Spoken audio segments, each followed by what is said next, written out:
What's up, everybody? Welcome back to Team Official's YouTube channel. So over the weekend, I did go to Toronto Regionals, and I did end up playing Mew VMAX. I thought it was the best play for the weekend. I didn't know what build to play. I was kind of in between playing the Future Strike, non-Future Strike.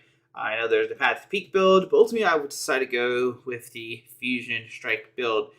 The reason why I went with that is because you have the opportunity of getting the turn 1 Meloetta against Lugia, right?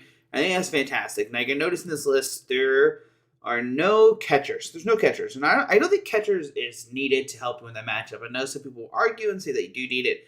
But with catchers, you gotta flip a coin, you gotta hit heads, you gotta bring Pokemon up to the active. But let's say you're playing against Lugia, right? And they start Lugia. Well, if they go first, you just try to get the turn 1 Meloetta FST and knock it out. You need 3 Fusion Strike energies, a Choice Belt, and a Power Tablet, whichever one it is. If they go first and they don't have Lugia in the active, well, that means they got to bench Lugia, right? So they got to bench Lugia. Now, if they don't know your list, then what's going to happen is they're going to have to get a second Lugia because they're going to be scared. And even if they play you after game 1 and you don't deck out, they might have to assume you still might be playing catchers. So what they're going to have to do is bench a second Lugia. So they have to find a first Lugia and a second one. Most of the time, they can't find a third Pokemon to get down. And so if that happens, you could then still play Escape Rope and bring up one of the Lugia. So that's why I didn't play catchers in this build. I understand that you can play catchers. If they bench 3 Pokemon, then yeah, sure. But at any point, your opponents, they don't know what your list, they don't know what it is. So that's why we're playing the non-catcher Fusion Strike build. Because you get the turn 1 Meloetta FST, you take knockout, all that kind of fun stuff. And if they go second, well, what you can do now is you can go Mew VMAX and start just swinging, which is pretty cool. Because you can put pressure on with Mew, knock out their Lugia on the bench, or on the active spot, whatever. Then they, if they're lucky, they can go for the Arceus play, and that kind of play. But then you go for a Meloetta backup if you want to, and then maybe another Meloetta backup. That is possible. It is something you can do. You kind of make this single price, like, I'm going to go with Mew, Meloetta, another Meloetta. I did it multiple times. Or you just go Meloetta, Mew, Mew. Or you go Meloetta, Meloetta, Mew. And force them to do it that way too. So there's a lot of different things you can do with this deck, which is pretty cool. And that's kind of like it. You have all these different attackers. Get Drapion. You have a good matchup. I think if you're playing the non-Fusion Strike build, I think you have a harder Drapion matchup. I get that they do play Path to the Peak and that kind of stuff to shut it down, but don't like it that much just because of that.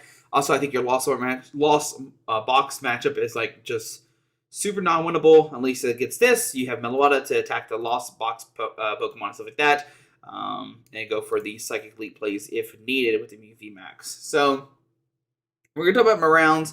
We're not going to show any gameplay of the deck, and then we'll talk about the deck just a little bit. So round 1, playing against Lugia. Fortunately, we did start off the day with a tie. I think it was like a win-loss tie kind of situation. I think by the time we finished the second game, we just tied, unfortunately. I think against Lugia, it comes down to not so much our side of what happens, but I think your opponent's side. Because your opponent's going to try to consider what Pokemon they're going to attack with, stuff like that, what their energies go. So I think that is what happened against me. It was just maybe it could have been my fault too, but we didn't have enough time for game 3. I don't really remember who would have won. It was early in the day. But game 2, we played against another Lugia player. We won game 1, and then we lost the next 2. And from there, I'm like, okay, so Lugia is a very bad matchup, right? I think it's a bad matchup. But if I were to remember, what happened is game 3, I drew pass, and I drew pass. So we actually went really, really bad because we won the first game, lost the second game. So hypothetically, we should have a good game 3. But I drew pass, and this would be the only game I drew pass and drew terrible. So, unfortunately, we drew pass and did lose, but it did not happen going forward for us of the day. Round 3 play against Mew VMAX Palkia. Now, the clue back against Mew V is you can attack with the Genesect. You can Meloetta FST into Meloetta and plus Genesect, and then you get attached to Meloetta, take the knockout, and the next turn you can go Future Strike, or at least Sparkle to Genesect, and then attach a DTE, and then you can swing because you do 190, the weight to metal, and you're good to go because it does hit for weakness for metal. Then you knock out a Mew VMAX. They're down to 1 price card if you knock out a Palkia, plus carry them, and that's what we see. So we did that. I think I actually lost the game. I think I was like lost win-win, maybe. Maybe it was win-win. It was a very fast game, so I think it was win-win because I think we had lunch afterwards. So yeah, I think it was win-win. Gets round 4, but it gets Lugia. I know I won. I can't remember what happened. I don't remember if it was, I don't know if I got a donk, because that did happen later, but I can't remember this game that much. I want to say I won one, but I'm not 100% sure. But it was our first Lugia win, so now we're 1-1-1 against Lugia for the day. The next up, we play against Regigigas, and if you look at this list, you're going to notice there's 3 Lost City in here. Lost City is a fantastic card. First off, to counter Paths at weak, that does shut us down, a lot. We also do play Lost Vacuum in this list. For those who don't know, if you don't follow me on Twitter, we actually played this at a win-a-case tournament. But the Lost Vacuum was a fan of Waves. The fan of Waves was to prevent the V-Guard energy, but I decided to cut it because Tor didn't win with V-Guard energy, and I imagine most people would copy his 60. And so I cut the Fan of Waves to play Lost Vacuum instead, because I don't think V-Guard energy was be that played. So Vacuum was a 4th stadium counter. She had the Lost City plus Lost Vacuum. You could put a Pokemon, you could choose Tool Card too. So it could be good. Maybe you bump a Tool Card if need be, but mostly it's there for Path 3. Plus you can lower your hand size down as well and draw cards, which is pretty cool. And you can bump your own Forest Seal Stone after you use it. Like if you need to draw a bunch of cards, you can Lost Vacuum card in your hand plus Forest Seal Stone on the bench if you need to Lost on something. And then you can just draw more cards. So that does net 2 down out of your hand. But like I said, round 5 we played against Regigigas, and I played the Lost City for Regigigas. I know I lost 1-1 against this matchup, which is pretty cool, because game 1 we actually knock out, and I got 2 of his Regigigas, send them both to the Lost Zone, and then I bump he drops the 3rd Reggie, so I lose, thinking that he only played 2 Regigigas. But in game 2, we actually were in a situation where we knocked out Regidrago. I boss knocked out his other Regidrago, sent them both to the Lost Zone, and then he didn't have anything, and then eventually won. And then in game 3, because by the time of game 2, by the time he ended, he quick balled, didn't grab Regidrago, and I think he had 1 or 2 prize cards left, and I think he even heavy balled and didn't grab anything out of the prize cards, which made me notice he didn't have Regidrago. So the next game, I purposely just went after Regidragos, and that's why I'm playing Boss Order in this deck. Some people only play Serena in this list, but we are playing the Boss Order. You can break up the Regidrago, knock it out, plus Pal Pad, plus Lost City. And so once both his Regidragos were in the Lost Zone, I won. Now, there could be a situation where he does play 3 and he prized 1, but maybe he only plays 2. We did go after just Regidragos, and he ended up just scooping game 3 because I guess he could have won. Thank you very much, because I think we would have maybe gone to time. I'm pretty sure it's Aaron Santos. If I get it wrong, I think if I got that wrong, then I switch with Lugia in round 4. But I think round 5 I did play against Reggie's, against Aaron Santos. I'm pretty sure that's who it was. But he did scoop game 3 because he couldn't attack anymore, and we're just going to be just tackling with the Meloetta or Mew, whatever. Then round 6, we actually play against a friend, and it is Austin, a good friend of mine. And so he's playing, and I sat down and I was like, I bet you're playing Giratina, because I know Giratina is favorite Pokemon and stuff like that. So we messed around. He's like, I'm not playing Giratina. There's no way. And he does. He's playing Giratina. So in that matchup, it's kind of interesting because he does play the Giratina, so he can swing it to him and stuff like that. But he does play Snorlax, which is very, very high pressure, and that definitely helped him out a lot. And what's cool about this matchup, the reason why Lost City's in here again, is because you can kind of surprise your opponent if they Lost City their Pokemon, right? Then you Lost City their other Pokemon, then they're going to run out of attackers, and that's a really cool thing you do with this deck, right? And I know it eventually, I think he won game 1. I lost game 2. No, he won game 1. I won game 2. And then game 3, I make a huge misplay. I think I even got a turn 1 knockout game 2 and maybe game 3 on this Giratina. Don't quote me on that 100%. But game 3, I made a huge misplay. The very last turn, I am trying to get the knockout, draw a bunch of cards, stuff like that. And I know he hasn't used Snorlax yet. I know he hasn't used Snorlax, and I've seen it in other games, so I know he has Snorlax. And what I do is I fill my bench up, but I drop a Mew V on the bench. What does that mean? Well, it means Snorlax can knock out Mew V, but it can't knock out Genesect. And let's pull it up real quick. And yeah, we're talking about where's that? This one, the Thumping Snorlax, right? So that is really bad. So now he has the potential to knock out a Mew because it's 180 HP. And eventually, and I know, I dropped and I said, oh man. And like, I was like, I lost. Like, I knew 100% after I dropped the MV, I lost. I knew I lost. And the next turn, I had like the Escape plus Boss Order to bring up his guaranteed to get on the bench to knock out to win the game. So that's very, very unfortunate. But I couldn't be too sad. Lost a friend. He ended up making day 2 and doing fantastic. He actually made it on a stream, won a stream game, like playing against Mewtwo Control. And I don't think we could beat that deck. So if we like ran his same record, I would lose to Mewtwo Control most likely if we played the same. I know there's a lot of variables, so that, you know, who knows, I probably wouldn't have played it, but I am proud of him for making day 2, doing fantastic, and made on stream and won, so that's cool to see. But yeah, kind of upset because after that, we're still not out at this point because now we are, let's see, 1, 2, 3. 2-1. Yeah, so we're 3-2-1 now. 4, 5, 6, 3, 4. So 3, 4, 5, 6. Yeah, so we win the next 3. We're in, right? We're in. So that's pretty cool. So round 7, we play against another Lugia deck. We win-win. I think I win-win. I'm pretty sure I win-win. Once again, I can't remember the Lugias, but I don't remember this one going to time for any reason. I think, and I don't think it went to time because I remember I ripped a sleeve and I had to go buy new sleeves. So I went and picked up some Dragon Shields and re-sleeved them. Yeah, I played against Josh Todd. Yeah, we played against Josh and he played Lugia. Yeah, 1-1 and had to go sleeve. I don't think anything interesting happened. I think, you know, maybe got the turn 1 donk or something. All the Lugia games kind of seem like you can't really remember them. But now we're like 2-1-1 against the Lugias. That's even better. And then round 8, we play against Lost Box. And this is like, you know, Lost Box is like really interesting matchup because if they don't play Drapion, your matchup is so good. Also against Austin, he did play Drapion too, so he played Giratina and Drapion, which is fantastic. Because like Drapion gives me 2 prize cards, it gives Austin 2 prize cards, so that's why our game was so quick and we weren't able to tie.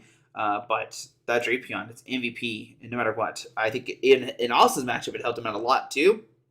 And plus, that's why Lost City's in here. If we didn't play Lost City, Austin could have got back his Drapions, but since we play Lost City, the Drapion goes in Lost Zone. So once again, that's why Lost City's in here. It's doing its thing. It's Lost in Pokemon. But against round 8, we put against Lost Box with Drapion. That's what it was. Game 1, we have a crazy game. Crazy game. It was back and forth, and he eventually wins. We had to knock out Drapion. We were like attack with Meloetta. We're doing the Mew thing. I think it was, I believe it was really close. Maybe it wasn't as close as I thought it was, but in my eyes, it definitely seemed like it was close. But game 2, he starts Sableye, and we donk it. Like he starts Sableye, and then he's going first, or he's going second too, and we just donk his Sableye after he passes. So that's very unfortunate. So we go to game 3, and I lied. This is like the second time I drew bad all day. So I drew bad, couldn't find anything. I think I had like 1 Genesect. I was just goofing around, and then like eventually I just goofed. I was like, okay, you got this. I can't do anything. So unfortunately, lost one loss. He did play Drapion in game 1, and that definitely swung him the advantage like a lot. Because we were tackling Meloettas and stuff. That's really, really good. You can do like Psychic Leaps to knock out like Comfies and stuff like that, which is really nice. Like they bop your Mew VMAX like twice with the Cram. You're like, I don't care. Let's just Psychic Leap back in the deck and stuff like that, which is really nice. So I think we did, switch between attackers, stuff like that. So that's really cool. It was really good, fun game 1. And then game 2, I took a donk. In game 3, I drew nothing. So that's kind of unfortunate. But now at this point, we are out. I think we are 5-3-1. So we can't make cut anymore. No, 4-3-1. 4-3-1. Yeah, right. Because we beat Lugia, beat Reggie, beat Lugia, beat Kyurem. So yeah, 4-3-1 at this point. So we did lose our third game, unfortunately. Yeah, right. Drapion, Lugia, and Giratina. I wrote that wrong. I would put. There we go. I'm trying to keep the thing to my right. So yeah, we would lose our third game. We lost. We lost to Lugia, lost Giratina, lost the Lost Box. So even though we had this deck built to beat Lost Box with like Giratina and Lost Box, it was ultimately our 2 losses. And I think even with the Path to the Peak version, you still have a rough matchup against those 2 decks. I would 100% argue like with whoever would say that, because you can't even tackle Meloetta at this point. So I think that's probably just a bad matchup, especially because they play Drapion. I think Drapion just like it makes it so good for them, right? The round 8 or round now, but against Lugia. He goes first game 1, and passes Lugia, and we get a knockout. So in the game 2, we are doing the thing. I think he has to. I'm pretty sure. Yeah, he had to Lugia out 1 Archeops, and from there it's like pretty much game over because he can't out tempo me. If you're playing against Lugia and they only get 1 Archeops out, you're just gonna win because they can only accelerate 2 energies, and like all the bigger attackers need it, right? The Evital, the Lugias, they need to get doubles out, which is really, really bad for them if they can't do that. So and then we won. So that's pretty cool. So we ended up going 6-3-1 again. We went 6-3-1 at Baltimore, so back 6-3-1. Feels unfortunate because you're like, all right, if one of my losses were a win, and like in Baltimore, my 3 losses were to 2 Radiant Charizards and an Argenteleon, which Argenteleon, I definitely probably just misplayed against that, but you can't do anything with Radiant Charizard because I was playing at the Mew with Fusionless Mew, but this time we lose to Lost March, and that time we can't really do anything against the Lugia deck that we lost. We just dead drew. We can't do anything about that. So yeah, 2 of the losses, and then 1 was a dead draw. So 2 unwinnables and a dead draw. Can't really do anything about that. And I guess even against the Lost Box, we still did bad. But at least this time we did get points, which is pretty cool. It was what? I forget what placement we got. Because like top 256 gets points, and we were 238, so now we're at 30 points. We need 470 to go. I could rant about that and how they should change it, but let's talk about the deck just a little bit. But still, 30, whatever, 30 points, whatever. Mew, Meloetta doing its thing. Let's talk about the spicy stuff, right? We talked about the Lost Vacuum, be able to Path Peak. Did I use it at all? No, I probably use it just to help draw cards. Probably did. Lost City is really, really good. I like being able to lost to my opponent's Pokemon. It is kind of counter your Echoing Horn, but at any point you can Lost Vacuum your Lost City to play Echoing Horn. And there's situations where I've played against opponents, like against Lugias, and they would not knock out the Lost City, right? They would swing and not knock out the Lost City because they didn't want their Lugias in the discard pile. And then you can just Lost Vacuum your Lost City and just like knock them out, which is pretty cool. And then they'll also they can Echoing Horn out and take the knockout Lugia. And I think a lot of the Fusion Mews aren't playing like Cyllene plus Pal Pad. Cyllene is really, really good in this deck. It helps you not deck out. It helps you find fusion energies or power tablets or whatever you need. Maybe the DTEs. Serena is always the card I wanted to try in this deck. And I originally did have the 3, but I wanted the boss order after testing. This is like a couple weeks ago. But after testing some, I wanted to be able to have a boss order to bring up Archeops off the bench. If they only have the 1, you can boss it up and like knock out their Archeops so they can't do anything. And then plus like against like Reggie's and Lost Box, be able to like boss order their Stabilize or whatever it is and lost it so they can't like do anything. That's really, really good. So I like that a lot. But still Serena's good. Serena does 2 things. Once it, one thing, it helps you discard 3, draw to 5, really good. If you have bad hands, you're like just drawing bad, you can discard the bad cards you don't need and draw 5. Or the main one is to bring up V Pokemon from bench to the active. Elesa Sparkle. We only play 2 in this deck. You used to play 3, maybe 4, because you're trying to hit it. But now with Forest of Stone, it kind of guarantees you. And I did turn 1 Meloetta so many games. I can't tell you how many times I turn 1 Meloetta. You got the 2 Sparkle plus the 4 Fusion Strike. The only thing you think you have to watch out for is drawing into the Fusion Strike. There was multiple games where I would have a Sparkle in my hand, do like a Fusion Strike system, like once, and have like 2 more Genesects, attach your energy, do some stuff, and just pass because I already had the Sparkle in hand, and I knew they couldn't do anything because they were playing like Lugia or something. And then next turn, I can Sparkle, Energy on Mew or Meloetta or whatever I did, and I take a knockout that way, which is pretty nice to do because you could keep drawing cards. And I think a lot of people, when they play Mew, they just like draw, and that kind of hurts you. But when I realized, okay, I have a good hand for next turn, even though I only have like 3 cards or whatever, I can save the Sparkle for next turn, use the Sparkle plus like not drawing into them, and pretty much guarantee you, because if you draw all your Sparkles, you can't use Elesa Sparkle, then you don't have a point of attacking. So that's pretty cool. Choice Belt is needed because Choice Belt with 2 plus powers is a knockout. So I think it's really needed. Hitting 280 is like the perfect number. Lugia, RCS, Palkia, they all have the 280, and those are all their big attackers nowadays. I think Palkia will go back up more and play.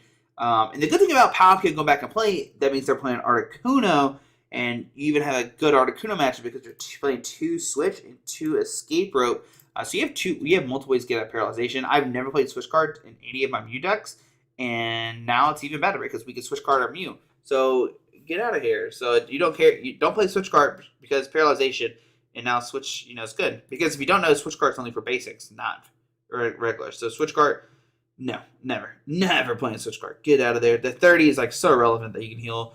Being able to switch is like where it's at. So 2 Switch, 2 Escape Rope. I was unexpected some Paralyzation, but I've always played Switch. If you look at my Baltimore list, I didn't play Switch card either because I've always been scared. Like, if something that gets rid of status condition, I'd rather play that over healing 30. And now, not only do you have Articuno, you have Zapdos that can paralyze. So if you don't play Switch, you're only banking on the 2 Escape Ropes. That's why I'm playing the 2 Switch. Choice Belt is really good. I can talk about that. Forest Seal Stone is a really good card. There's multiple games where I just didn't use this until like the last turn or something, because you can like Forest Seal Stone to get to get the turn 1 Elesa Sparkle or whatever you need to. So like there was plenty of times late game I would just Forest Seal Stone. For Pal Pad, put two Serenas in there, or just force us on for the boss for knockout or whatever, or get the switch or whatever I need to find the missing piece to help pick up the knockout. Because you're digging, and then eventually you are going to hit where you don't have any more Genesects to use Future Strike system, and then like, okay, what do I do now? I have all these cards, one missing piece. Well, Force Stone can get you that. So Force Stone is MVP. I know some of us are playing 1, and I don't know. I'm not a big fan of playing 1-ups. I know I'm playing 1 Pal Pad, 1 Cyllene Vacuum, and Echoing Horn, but like this card helps you win games. It's pretty good. This card helps you win games, so you're gonna see I do play a lot of 2-ups. We are playing 4 Mew V as well, and 3 VMAX. I know some people play 2, but I like being able to Ultra Ball my VMAX if need be, and not have to worry about stuff. So because if that happens. 3 Double Turbo. I kind of want a 4th one, but I have no idea what I'll cut for it. I think it is way worth playing the 4 Double Turbo and the 4 Fusion Strike, just to be able to guarantee those energies. Especially now that people are playing like more Path to the Peak and stuff like that, you have more chances of just drawing into it. And plus, you can always get 2 Fusion Strike system energies with the Sparkle plus DTE. And starts with a Meloetta, which is pretty nice. You can put 2 Future Strike energies and a DTE and use Techno Blast. That's what they can do too.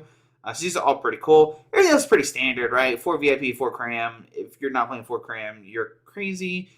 VIP Pass, you're playing 4, because if not, you're crazy. These are all plus 4 Quick, 4 Ultra Ball, just maximum consistency. 4 plus Power, Power Tablets, whatever you call them. Plus 30. That's your magic numbers. So yeah, I think that's pretty much it. Going forward, what can you do, right? That's the question. Do you still play this deck or not? I still think it's a good play. Top 8, Mew VMAX, that's pretty much not a loss no matter what build you play. But at least this one, you can hypothetically knock out a Mewtwo V Union, and then you have Meloetta for Meloetta for there's Miltanks and stuff. So I think this is probably still a good matchup. I think it's really, really good. Just save your Power Tablet. It's not going to Mewtwo V Union, and you're good, I'm pretty sure. Second place was Duraludon. You have Echoing Horn, which is really, really nice. You can knock out Arceus, and bring it back out, or you can get really crazy and just ping their Duraludons and knock them out before they evolve. I don't know if they played the Mustard out of check, but if they do, that is one way they get around it. What 3 and 4 were like Lost Box with Kyogre. That's probably just an auto loss. You probably just lose to that one. I'm trying to think what else there was. Did Jake make top 4? With the Teleon, did he lose in top 8? I can't remember. I know there was Charlie with Articuno. You probably just beat that deck. Jake, you probably just beat their deck. I think you have a better matchup against Jake because they do play Palkia, and you get a swing for 2 price cards, and Charlie doesn't play it. So Charlie might be a little bit harder. I think there was a Lugia in there. There's a Lugia in top 4, which we should beat. I think it's a fine matchup. I think it's good. I think Lugia's a good matchup. Especially if you look after like playing the stuff today, I'll end up being what 1, 2, 3, 3-1-1 against Lugia. That's pretty good. Pretty good record against Lugia. So especially since one of my losses was because I dead drew. So that's pretty good. So you beat both Lugias. So I think like top 8, like you have a good matchup, right? You beat the Mewtwo and stuff like that. I can't remember what else was in there. There might have been one more Lost Box or something, but I really don't remember. But yeah, I think you can beat the first, second place list with this deck. And I think that's really good. So if you're going to Arlington, test this deck out. I think the deck is really good. I told people the deck was really good, and people were like, nah, I'm going to play whatever. I think it is more skillful than the DTE only Frozen City version, because you do have to sequence your cards, like, I think a little bit more correctly in this list. I don't know how much harder it is. Probably not that much harder, but I definitely think there is some. And then plus you have like more attackers, so like the Meloettas and stuff with the Future Strike energies. And I think a lot of the DTE builds weren't playing a bunch of Switch because you just relying on switching between Pokemon. And the good thing about it is a lot of the decks that are more well known, or players that are more well known, were playing the Fusion no Fusion Strike version, which means if you play against somebody and you have the option, you never want to start Meloetta. If you have Genesect to Meloetta in hand, you want to start Genesect and not bench to Meloetta. There's plenty of times where, I just held my hand, right? And I think that's fine. Like, the optimal starter is Mew, of course. The second one is going to be Genesect, and the third is going to be Meloetta.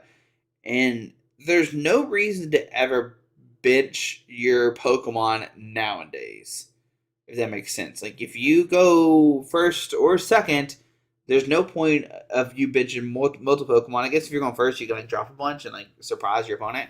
But if you're going second, like, I don't think there's a reason why you should ever bench multiple Pokemon, because Escape Rope exists in Lost Zone. So you never want to do that. You never want to put multiple Pokemon down, because if not, if you do, they can lose the Escape Rope again. You never know what your point of playing. And what's the downside? Nothing. There's nothing that can shuffle your hand turn 1 into your deck, and if there is, I apologize, but I'm 99% sure that doesn't happen. So no matter what, if you're going second, no matter what deck you're playing, you should only start one Pokemon, and that is a rule of thumb. I'm just letting you guys know. Don't start another Pokemon because Escape Rope exists. And what that does when people play against me, and I've heard people talk about this, I would start Genesect and just pass. Even if I had Meloetta in hand, I wouldn't pass. I would just start with just the Genesect. And then they wouldn't bench another Pokemon because they're like, oh, he's playing Mew. It's maybe the whatever version, and they might be scared. And so what you can do is you can take a knockout turn 1. And I even had opponents saying, oh, if I had known you were playing the Future Strike version, I would have put down another Pokemon. And I'm like, well, sorry, I took a knockout turn 1 because that's what this deck does. So no matter what, if you're going first, you better bench multiple Pokemon if you're playing against Mew, because you never know what they're playing. And just assume they're playing the Future Strike version and not the DTE version, because that can hurt you. Of course, after game 1, once you realize what they're playing, then things can change. But if you're a Mew player, no matter what, you just want to start Genesect. And I think that's with any deck. You just want to start with one Pokemon. If you're going second, then that's it. Don't bench another one because Escape Rope does exist. Like I said, going to Arlington, I think the deck's still fine. I don't know what you would cut, what you would add. If anything, I would test more against Lost Box, because that's the deck that's still scary to me. Lugia, seems scary, but Lugia has to hit, the Archeops. If they don't get the Archeops turn, their turn 2, they're going to lose because you're going to out-tempo them. And it puts them in awkward situations, because I had multiple rounds where my Lugia opponents were like, okay, I have to Archeops, like I have to Lugia this turn for the one Archeops. If not, I'm just going to get super out tempo because I've already took a knockout turn 1, and they have to respond. So like Lugia has to hit like perfect against you, but if they do beat you. Like don't get me wrong, they do beat you. I mean, I guess one thing you could put in here is maybe a big Parasol, but I hate that because we know that Lugia is playing the Lost Vacuum, right? So if you want to play big Parasol, sure, play it. Don't cut the Choice Belt. Don't cut the Forest Steel Stone, because with Forest Steel Stone, like the two might seem kind of crazy, but being able just like to guarantee you hit it early and just like burning your hand is really, really good. So I like that a lot. Overall, like I said, we went 5-3-1. I think it's a terrible record, but I mean it does get points, and we did get like top 256 out of like 1,000 plus people. I get that, but I don't know, just not getting back to back, not getting day 2 at 2 regionals is like, and like both just one win off. So, but anyways, there we go. I don't think my next regionals is probably not till like Carolina or Knoxville. It's one of those two. Orlando, it's definitely not happening. It's in February.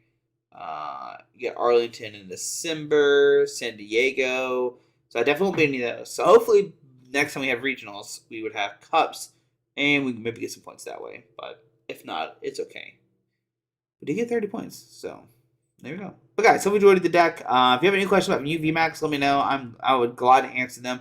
I played a ton of games with this deck. I tested a bunch with this deck, a lot. I tested a lot of games with it. Like I said, we went to a winning case tournament. Got top 4 with that. Lost the dead draws, unfortunately. I played a ton on. I've actually played this a ton on live, and what I did is I cut the Forest Steel Stone for trekking shoes. And if I hit the trekking shoes, then I knew there was a Forest Steel Stone and like what my turn could have been. So it's pretty cool. Yeah. So guys, there we go. Hope you enjoyed the video. Hope you learned something new about Mew VMAX and why I think the Fusion build is better. And if you have any questions, let me know. I'll be down. I'll talk about Mew a lot because I think it's the best deck. Alrighty, guys. Bye.